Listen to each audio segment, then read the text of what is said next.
Welcome to Verbal Pick Radio, where we give you a verbal image of life, and we are everyday people. Like to welcome you all to the show. So, I got to get into this, and you know what? I should have videotaped this, but hey, it is what it is, right? Today, we're gonna discuss what a title would be called Jesus and Jesus, right? But really, subliminally, it is spiritual warfare and physical warfare, or the spirit versus the physical. Spirit represents above, the physical represents below. As above, so below, right? Because they in tandem, they work together. Your thoughts travel. Your thoughts create a reality for you in this physical plane. Right. Now, one that displayed that was Jesus the Christ and Jesus Barabbas, right? Both played a significant part with a lot of people don't understand. Jesus and Jesus the Christ and Jesus Barabbas. The crowd was asked 3 times, who do you want to let go? Barabbas or Jesus? And they chose Barabbas. What was Barabbas' crime? Right. Barabbas was like, let's say John Horse or Nat Turner, or it's similar to you could compare the Romans at the time and their brutality and the way that they were taxing the people and burning down the towns and the violence against commoners. You had people like Barabbas who stood up, and him and his group, they fought against the Romans. Now, what gets me is Christians who say, well, Barabbas was a murderer and a thief, right? But wait a minute. Barabbas was fighting against tyranny. So, you mean to tell me that the Christians would take the elitist Roman side instead of the pious side of Barabbas? Interesting. Now, Jesus, the Christ, he was on more of a spiritual campaign, and they heard of, some even witnessed the miracles that Jesus performed, i.e. walking on water, feeding the multitudes with 5 loaves of bread and I forgot how many, 3 pieces of fish. Okay. Turning water into wine and whatnot. So when the jury, the people, was asked, who should we set free? The one who performed these miracles and who was going out teaching the people metaphysics, or the one who took up a sword and went to fight on behalf of the downtrodden? The people chose Jesus Barabbas because Jesus was Barabbas' first name. Barabbas' name meant Jesus, the Son of the Father, right? And you had the other Jesus, Son of the Father, Jesus Christ. And the people chose Jesus Barabbas And the reason why I'm saying this is because you have to put yourself in the context of the time that they were living in, right? And the same old story. And when I say the same old story is you have an elitist group who has the power, the money, the bagging, and they try to suppress the poor. And you will have men who will come and fight in the defense of the poor. And not all the men that came and women that came and fought in the defense of the poor was poor. A lot of them had money. They just didn't like the way that their rich peers was treating the poor. So a lot of them would go to the poor and start teaching them, hey, look, you have to think this way. This is the meaning of this. You have to see yourself as this in order to raise up out of poverty, right? Or not be the downtrodden, right? And once that one who goes in and start teaching the poor, the downtrodden, or the disenfranchised, and he makes a connection, and the people start waking up, that becomes a problem to the elitists, because the elitists can no longer use the downtrodden as a tool, right? Because the elite has to have someone beneath them to use as a tool or a slave in order to justify their existence. So when one breaks off and was like, well, hey, man, look, man, it's enough for everybody, enough land for everybody. Let's just work together and enjoy life. We all make money, right?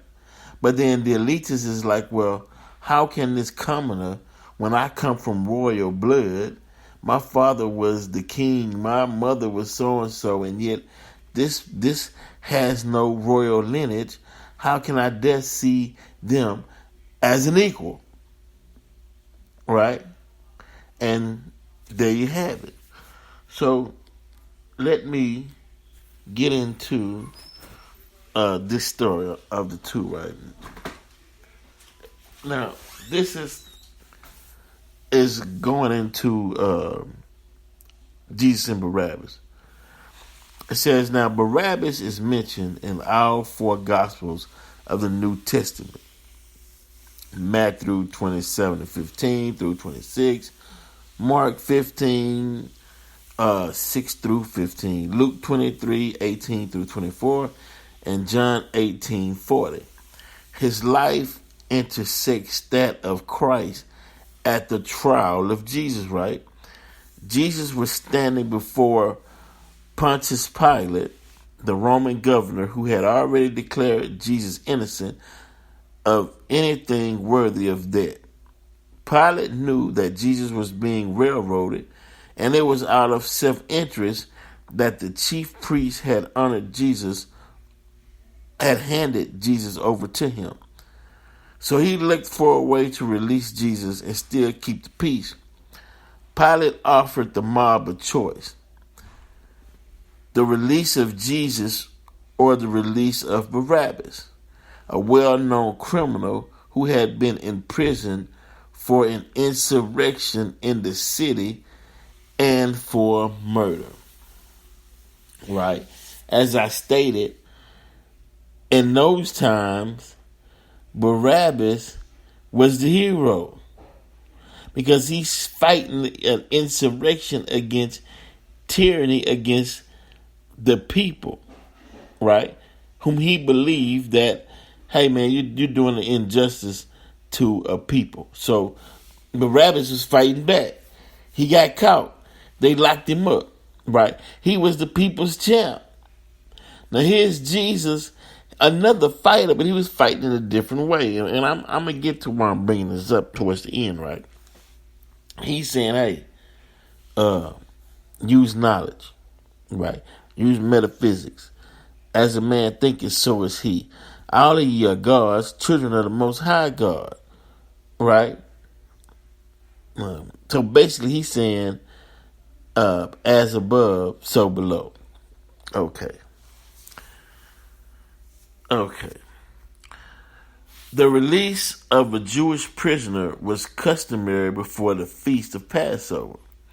The Roman governor granted clemency to one criminal as an act of goodwill toward the Jews whom he governed, right? Now, so they considered Jesus a criminal, they considered Jesus the Christ a criminal, they considered Jesus Barabbas a criminal. The choice Pilate set before them could not have been more clear-cut. A high-profile killer and rabble-rouser who was unquestionably guilty, or a teacher and miracle worker who has demonstrated innocent. The crowd chose Barabbas to be released, right? Now,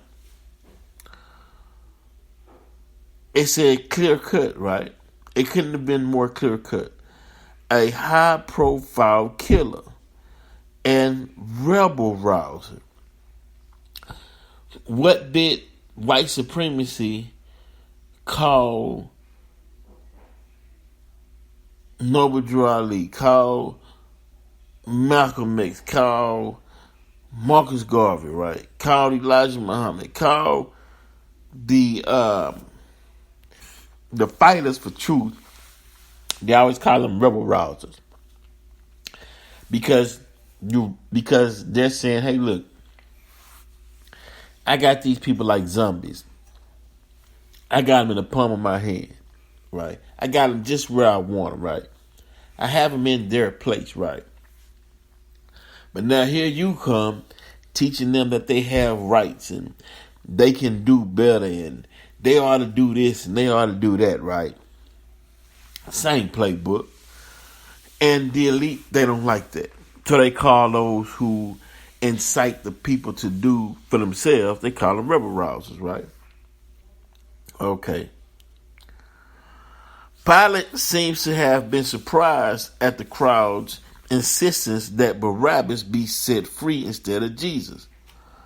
The governor stated that the charges against Jesus were baseless and appealed to the crowd 3 times to choose sensibly. But with loud shouts, they insistently demanded that he be crucified, and their shouts prevailed.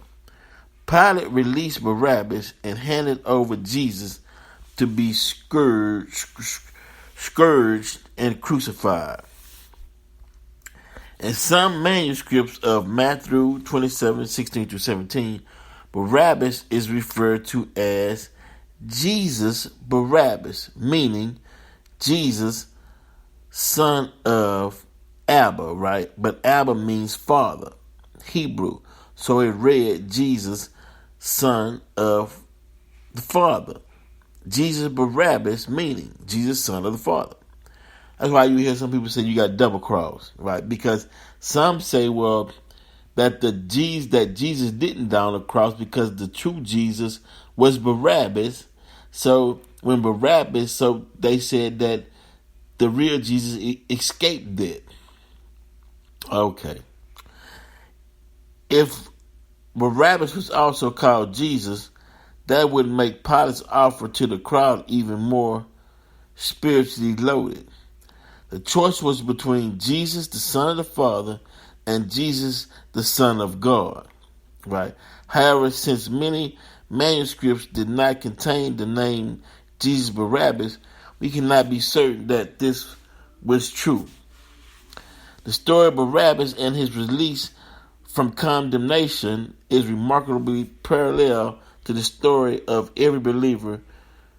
We stood guilty before God and deserving of death, but then, due to no influence of our own, Jesus was chosen. Hold on, y'all. Wait. Okay. I'm ready. But then, due to no influence of our own, Jesus was chosen to die in our stead. He, the innocent one, bore the punishment we rightly deserved. We, like Barabbas, were allowed to go free with no condemnation. And Jesus suffered once for sin, the righteous for the unrighteous, that he might bring us to God. Then it said, what happened to Barabbas after his release? Well, the Bible gives no clue, and history does not help. Did he go back to his life of crime? Wait, whoa. Or was he grateful? Did he eventually become a Christian? Was he affected at all by the prisoner exchange? No one knows. But the choices available to Barabbas are available to us, all surrendered to God and grateful. Wait a minute. What are they saying? What are they saying? Let's look at this thing carefully, right? They asked the crowd. Think about it. Okay, let's go back and let's go back in slavery times, right? Right. People getting beat, people getting whipped, just injustice everywhere, right? Then first arises someone on a plantation.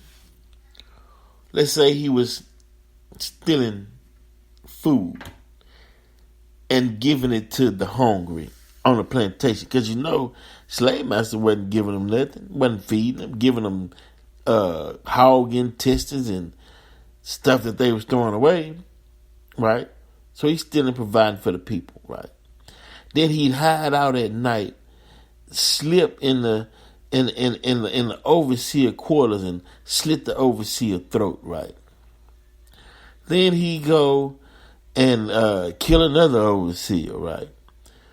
Right, but he gets caught. So then you had one who was on the same plantation, right? But he was reading out of the Bible because, slave master we used to pick one amongst the people and teach them Christianity and have them read out of the Bible and read to the people, right? But the people was interpreting the book a certain way, and they started rising up too, like, hey, they start challenging the authority of the slave master, right? And his method, and they start noticing their value as being children of God, right? So the slave master on the plantations was seen that as also being harmful, right? So they gathered the two, and they gathered all the slaves, right? And they say, look, one of these men got to go, right? The one who, so the slaves are like, man, this guy, he done killed 2 overseers. He been stealing, bringing us food to sustain our life, right? But this other fellow over here, he knows how to read, and he's teaching us spirituality through the book that the slave master gave him, though, or through the book, through the religion that the slave masters gave the people, right? And they say, well, y'all decide which one we gonna set free and which one we gonna crucify. And that's similar to the Jesus Barabbas and the Jesus the Christ story. I believe the people chose Barabbas because Barabbas was physically in the fight with them at that time. Right? He was giving them food. He murdered some Roman soldiers. He was out there fighting for and with the people. So they like, well, we know Barabbas, he been out here, in side by side in the battlefield with us, right? The one y'all called Jesus the Christ, at that time, they didn't understand the power in the word, right? Because they was under so much scrutiny and under so much, let's say, negative treatment, that they couldn't focus on the power of knowledge and who they were, and couldn't grasp the miracles that Jesus was doing, because it wasn't that time. It wasn't the time, right? See, it was that time, that time was coming in a future time where people can understand now the power of knowledge, right? The power of words, right? The power of metaphysics, the power of universal law, the power of knowing who you are as an individual, the power of knowing that God, that the true temple is within you. The true temple of God is within you, right? But at the time when you under so much physical torture, you can't think. All you thinking about is protecting yourself out of your reptilian brain. You know, food, protecting yourself, and whenever you can get some enjoyment. But when you get time to thinking as you grow and evolve, and someone brings you a hefty word of knowledge, then you understand. Okay, yeah, I can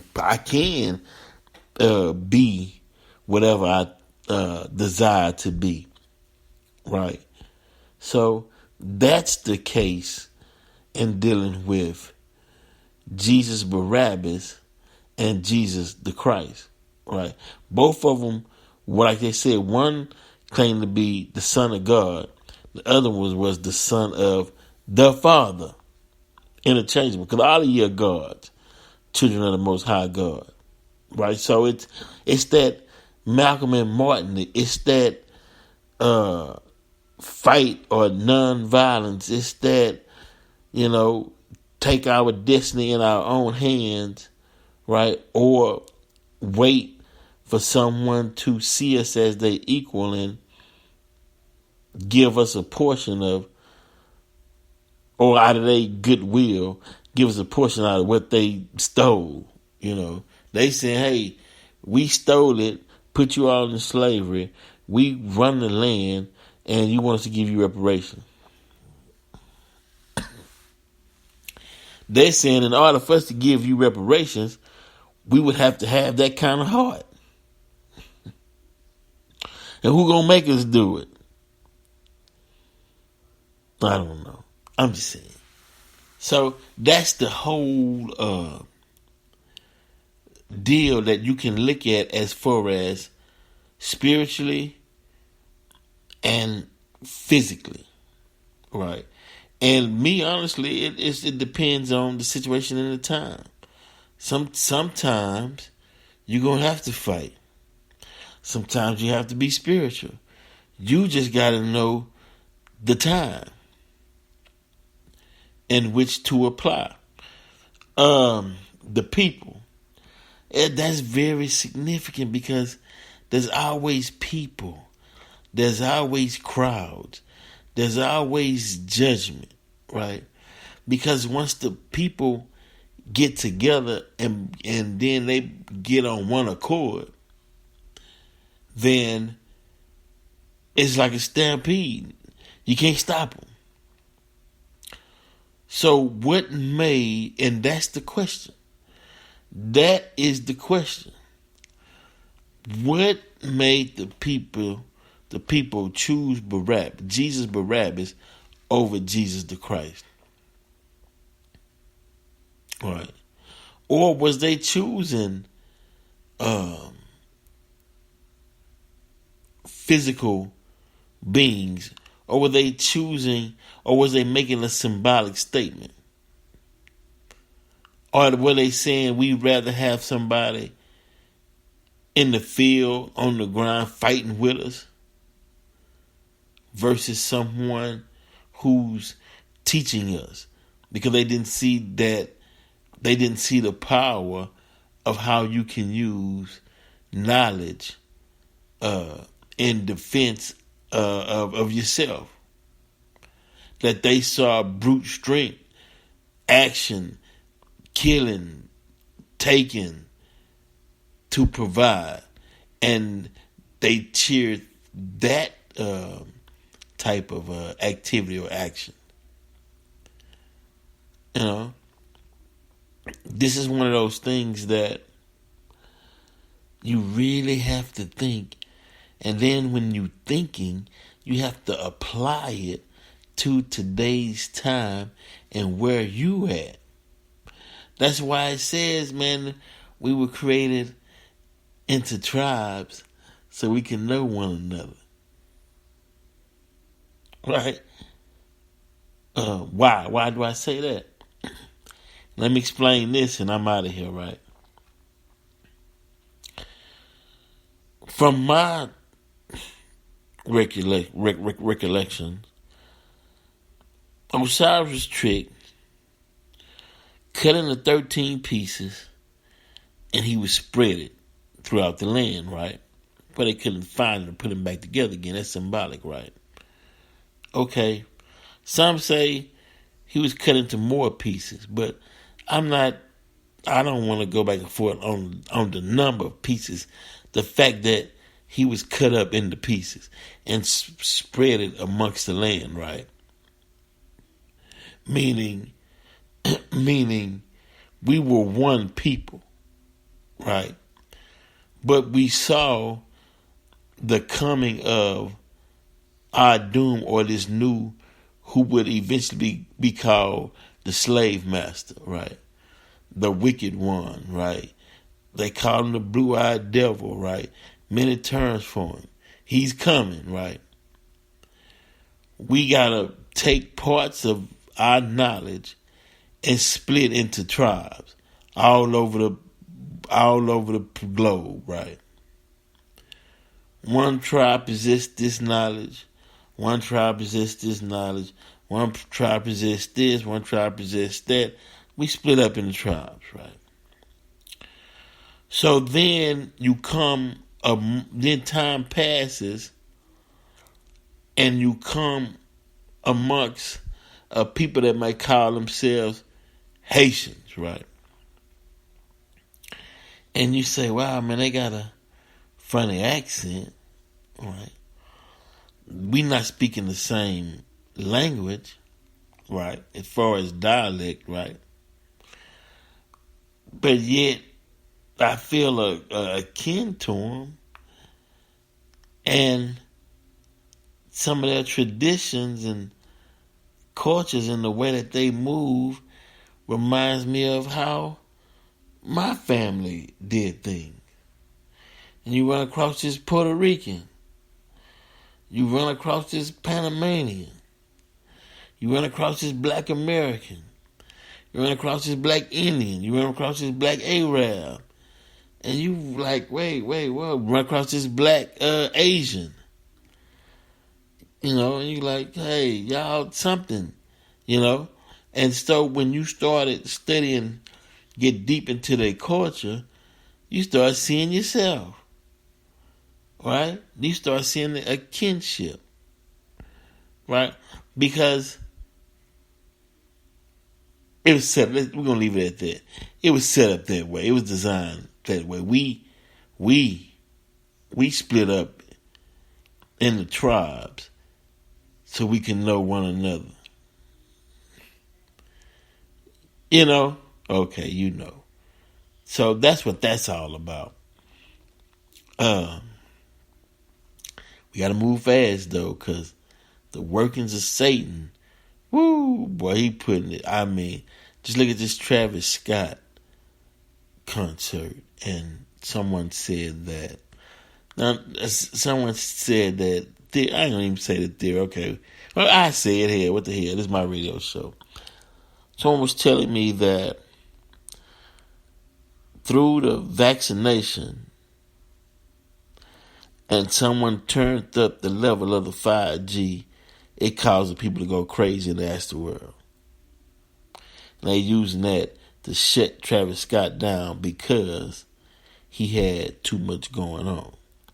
Now, the only reason why I would give that any kind of thought is because it was more than one person who said it felt like a concert in hell. That's how they literally described it. A concert in hell. Right? Meaning total chaos. People out of their minds. People just wasn't themselves. And it was just chaotic all the way. And people were like, this is something that is not right. And if you hear people, they saying, I felt it, you just tell something just was off. It just, they can't pinpoint it, but something just wasn't, it was just off, right? And someone was telling me, yeah, man, with that magnetic something and that 5G and that vaccine, it drove the people to go bonkers. I don't know. I'm just, repeating what a knowledgeable person relayed to me. So I don't, I'm not saying, I don't take that as the law is what I'm saying. But hey, it is what it is. But, and that asteroid situation, that's, oh man, it's having a domino effect already on promoters and how things are handled and how conveniently the state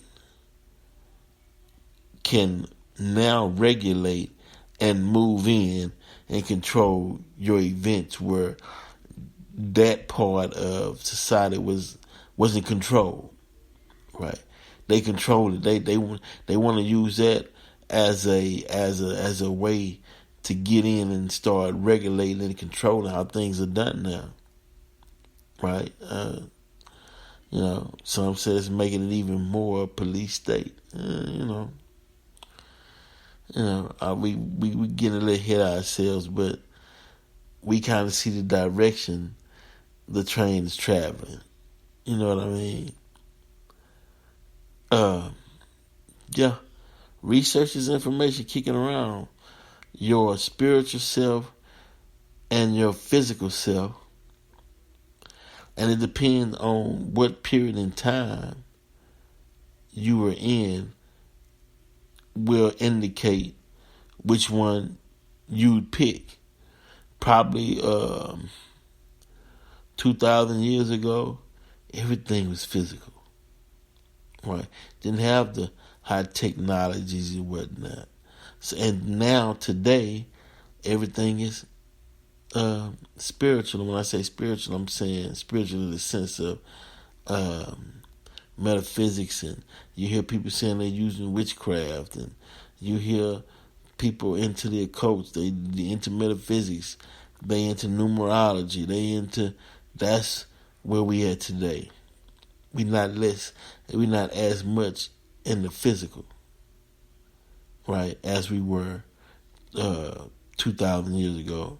In today's time, people are using smartphones and minds, and they doing all kind of mind control and all kind of rituals and whatnot in today's time. So the timing is different. So you need a messenger and the message to coincide with the time. Verbal Pick Radio, we're out.